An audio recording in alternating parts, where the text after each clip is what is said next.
Right, welcome back to another video, guys. If you haven't already, see that top left hand corner, give us a click, give us a subscribe. It'll be helping the channel out massively.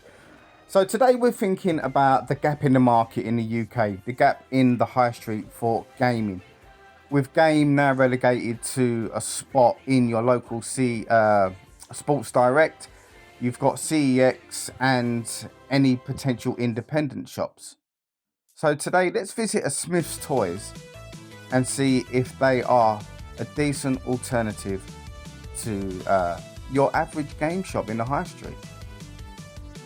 So today we're in the Romford branch, and I always look at the wrestling figures as it's something I used to collect as a kid, and one of my sons is actively collecting now. Top dollar? I don't think so. Absolutely love this retro Hulk Hogan here, and I was very close to buying this They Live version of Roddy Piper. Great film, check it out if you haven't seen it. I think I'll go back for this. Anyway, let's get on to what we came for. So in this particular branch of Smyths, the gaming section is upstairs, and it's quite a vast section, if I'm honest with you. It's really big. So here you see the section showing you the pre-orders, forthcoming releases, and excuse the filming here, I didn't want to be too intrusive to the poor member of staff behind the desk, but as you can see, plenty of options in terms of control pads and stuff like that behind the counter. So one thing I don't understand with this shop is the way shelf space is used. So as you can see here, there's an entire rack just highlighting a couple of games. So it's Just Dance and Avatar. Yep, sure, they're probably big sellers, but look at this one. Do you really need to showcase that many copies of FIFA? You show a couple, we know they're in stock. It's the same here with Sonic. Now I can't help but feel that that could be used to in a much better way, and having more titles in, or you know, just anything. But really, just showcasing one or two games within your entire rack is, in my opinion, crazy. Sure, they know what they're doing, I guess, but I think it's a huge waste. Same with the Lego games. They've got a whole section of Lego, but to me this is a toy shop, so that makes total sense why they're highlighting stuff like Lego. I totally get that. And again, that Lego driving game gone down in the sale. So they've got a chart here, which is nice to see. Not sure who compiled the chart, but nevertheless it's a chart to go by.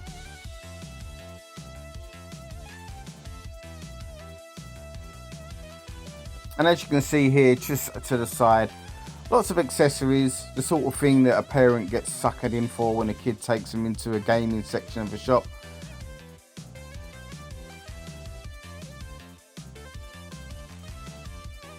It's mostly overpriced stuff. Luckily my kids haven't asked me for anything like this yet, and I do emphasize the word yet.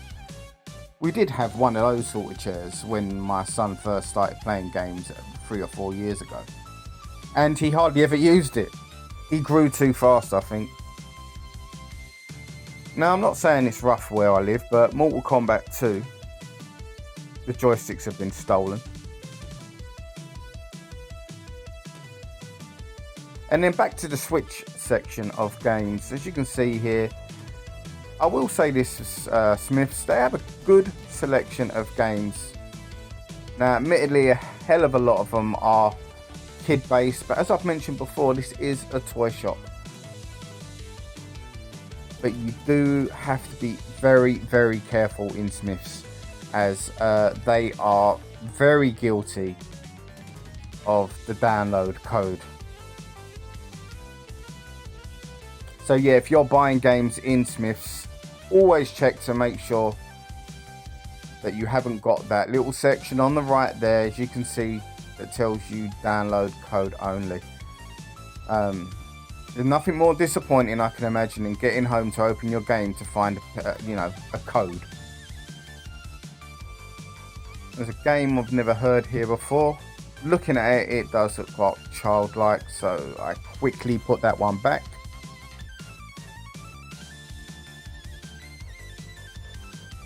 It's quite strange to see Grand Theft Auto stuffed in amongst things like Bluey and that. Never heard of that.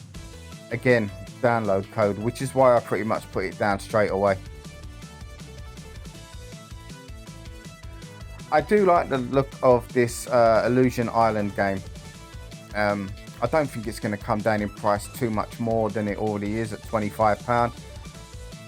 And I would like to pick it up at some point. It looks pretty entertaining. And look at this, an Inspector Gadget game. And it's not a download code. I dread to think what it's like though. Definitely pulling on the nostalgia strings with that one.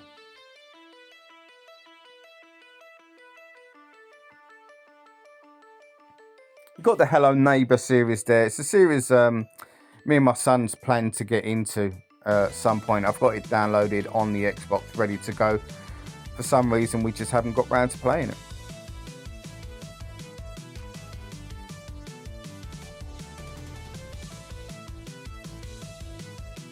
Again, it looks odd having Mortal Kombat just stuffed in the middle there. So, onto the gaming sort of memorabilia, merchandise, and stuff like that. And they've got plenty of these cable guys in stock. And I'm a fan of these. I really like them. I think they can brighten up your games room. Very much so. But they are quite extravagantly priced in a lot of cases. Although today, you can see here, Crash Bandicoot's girlfriend, I can't recall her name. She's not getting no love, and she's gone down to, £10. The Sonic one today was $16.99, so was that Terminator one, so they look like they've gone down in the January sale. I did like the look of the Terminator one for myself. My son's already got a Sonic one. And then moving just over to the left, you've got all lighting and lamps that are game related, and some of these are quite nice. We've got a few of them ourselves. That Xbox one there, the lava lamp my son has, but some of these, you can tell there's sort of tat that's going to end up in your local B&M at some point, if it hasn't already. And prices are crazy, really. £25-30 for a very basic lamp, just because it's got a question mark on it and stuff like that. Now, I was interested. I really like the look of that Batman light there. Again, it's like £29, which I think is ridiculously overpriced.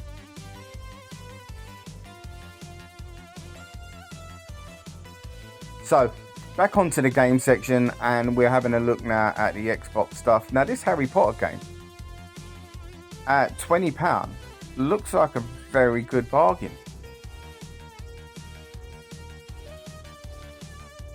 Even the FIFA at £37, can't complain about that. One of the things I used to find about Smyths, but not so much recently, is that you'd go in there and they would have the more obscure games at times, and because they didn't sell in abundance with it being a toy shop, they'd be marked down pretty quick. I think King of Fighters, for example, I bought a few games like that in here for like £15 not long after release, and it must be because obviously they don't sell in abundance. Now that's a pretty good deal for the AEW game at $19.99. I haven't seen it at that price anywhere else.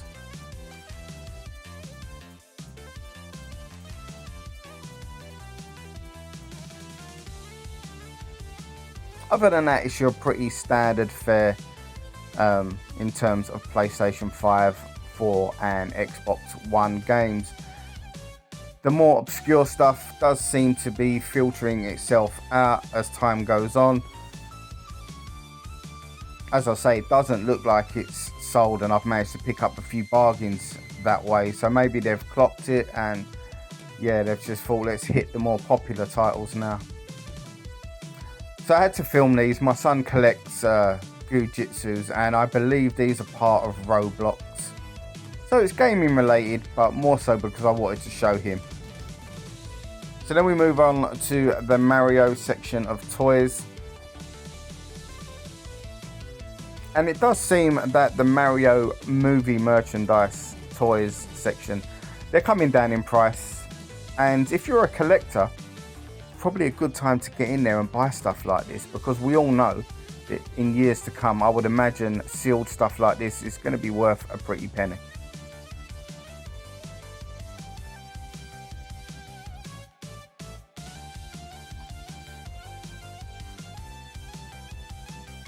Not too sure about that costume though.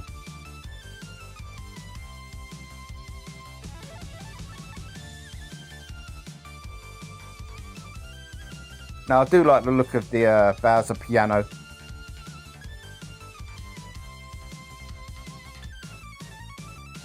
Then to the right of this section, normally we have a section with game merchandise from the more cult type games, like Five Nights at Freddy's, Poppy's Playtime and stuff like that. Now today this section has been dramatically reduced and there's very little in terms of gaming merchandise and toys from those kind of brands. Normally there is a shed load. Today, for whatever reason, shelf space seems to have been used otherwise. Now there's a lot of Sonic merchandise in this particular branch, which is nice to see because Sonic always gets a little corner, whereas Mario tends to get the big section, and not so today. An absolute ton of Sonic stuff in this particular branch.